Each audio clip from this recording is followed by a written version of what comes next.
Assalamualaikum warahmatullahi wabarakatuh. Kabar yang penting jadi pelajaran buat kita. Polisi tangkap penipu ratusan mahasiswa IPB hingga terjerat pinjol. Dilaporkan oleh liputan6.com, polisi telah menangkap pelaku penipuan investasi yang menyebabkan ratusan mahasiswa IPB terjerat pinjaman online atau pinjol.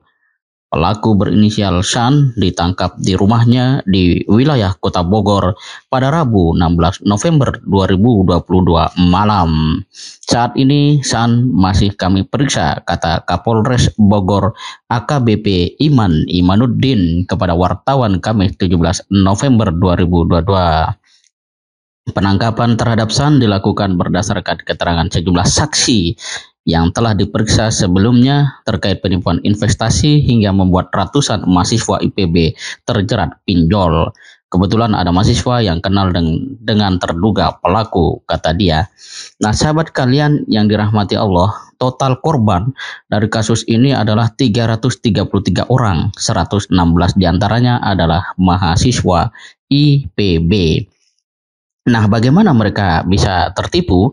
Ini disampaikan oleh liputan6.com adalah karena berupa ajakan untuk ikut di dalam investasi, ya, yang kemudian harus siap dengan syarat, ketentuan dan keuntungan investasi tersebut. Ya, selain mendapat presentasi dari nilai pinjaman yang diberikan per bulannya, korban juga dijanjikan akan mendapat 10% dari nilai pinjaman. Sebagai contoh, misalnya seorang meminjam uang dari pinjol sebesar 3 juta rupiah, maka uang itu disetorkan ke rekening San 2,7 juta rupiah. Dengan jumlah itu, korban nantinya akan mendapat keuntungan 300.000 per bulan. Karena kebanyakan mahasiswa dan enggak punya modal, pelaku mengarahkan korbannya meminjam uang lewat aplikasi. Jika ingin dapat bonus lagi, korban harus belanja di toko online-nya. San ini juga punya toko online. Tokonya menjual aksesoris HP, barang-barang elektronik, sepatu dan lainnya. Dia yang ngatur belanjanya, nanti tinggal terima pesanan saja. Setelah masuk ke tokonya, dia lakukan pembayaran, enggak lama ditransferlah komisi 10% itu, kata dia. Nah, sahabat kalian yang dirahmati Allah Subhanahu wa taala, hal-hal seperti ini penting untuk jadi perhatian karena pertama, ini adalah kaitan dengan cara kita berpikir secara rasional. Ya, orang menginginkan kekayaan ataupun uang dalam jumlah yang besar tentu tidak masalah, bukan juga sebuah kesalahan. Tetapi penting untuk diperhatikan apakah caranya itu rasional. Allah Subhanahu wa taala itu menciptakan tumbuhan, ya, hewan, termasuk proses penciptaan manusia dari ya sel sperma, kemudian dengan ovum menjadi embrio dan seterusnya. Sebenarnya itu adalah sebuah pelajaran penting bagi kita bahwa di dunia ini ada yang namanya hukum proses, hukum pertumbuhan. Dan orang-orang yang menjadi kaya dengan cara yang jujur, yang benar, yang dia tidak menegasikan norma-norma iman, norma-norma adat dan seterusnya, itu adalah orang yang mau berproses.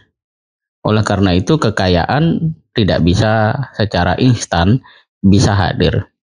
Mungkin ada orang tertentu yang mengambil langkah-langkah pintas, tetapi prinsipnya kalau dia mengabaikan norma, kemudian kejujuran, termasuk di dalamnya proses, sudahlah pasti kalaupun dia berhasil tidak akan lama, dan kalau dia tidak berhasil ya memang seperti itu karena dia tidak melalui satu proses. Ya, sebagai contoh, kita walaupun naik kereta api dan kereta api itu kendaraan yang tidak ada hambatan, nah kalau belum sampai pada stasiun yang dituju maka dia tidak akan berhenti. Dalam pengertian yang lain bahwa harus ada kesadaran dalam diri kita bahwa menjadi kaya itu boleh, tetapi tetap harus siap dengan segala syaratnya, yaitu kerja keras, ya, tekun, jujur, dan tawakal kepada Allah Subhanahu wa taala. Itulah sebenarnya yang dicontohkan oleh Rasulullah Shallallahu Alaihi Wasallam sampai kemudian beliau menikah dengan seorang saudagar yang kaya raya, yaitu Ibunda Khadijah radhiyallahu anha.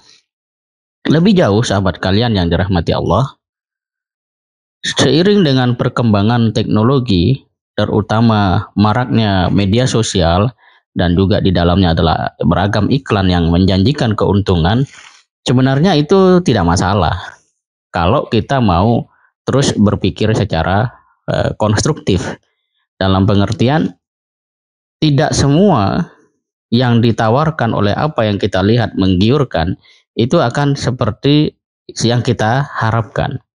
Hal ini karena memang tadi bahwa dalam kehidupan dunia ini ada dimensi-dimensi yang orang itu harus melakukan sebuah pengorbanan. Ya contoh saja, ada orang mau melakukan penerbangan misalnya dari Jakarta ke Bali dan dia mengambil pesawat yang berangkat pukul 5 pagi.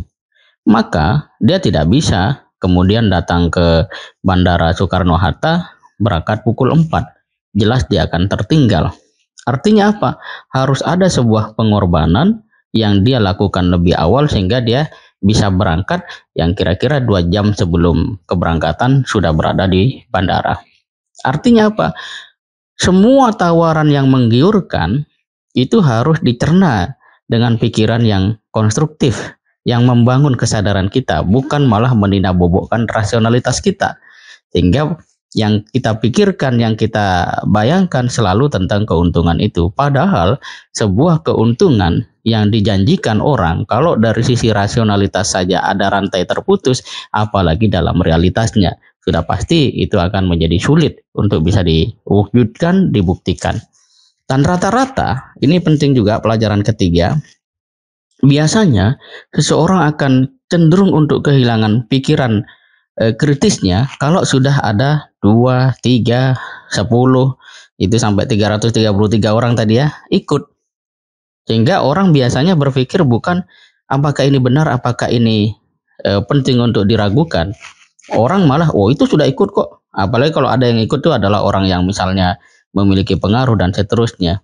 Padahal dalam pilihan-pilihan hidup, apa yang menjadi banyaknya orang memilih sesuatu itu bukan tiba-tiba menjadi sebuah standar kebenaran. Kalau Gus Bahak mencontohkan 2 tambah 2 itu bagaimanapun 4. Kalaupun ada orang yang mengatakan 8 dan seterusnya dalam perspektif ya ilmu yang secara pasti berbicara tentang 2 tambah 2 4, ya tetap itulah yang akan terjadi, bahwa 2 tambah 2 itu adalah 4. Ada sektor-sektor yang lain berbicara itu mungkin saja, tapi secara umum kaidah ilmunya, kaidah berpikirnya seperti itu.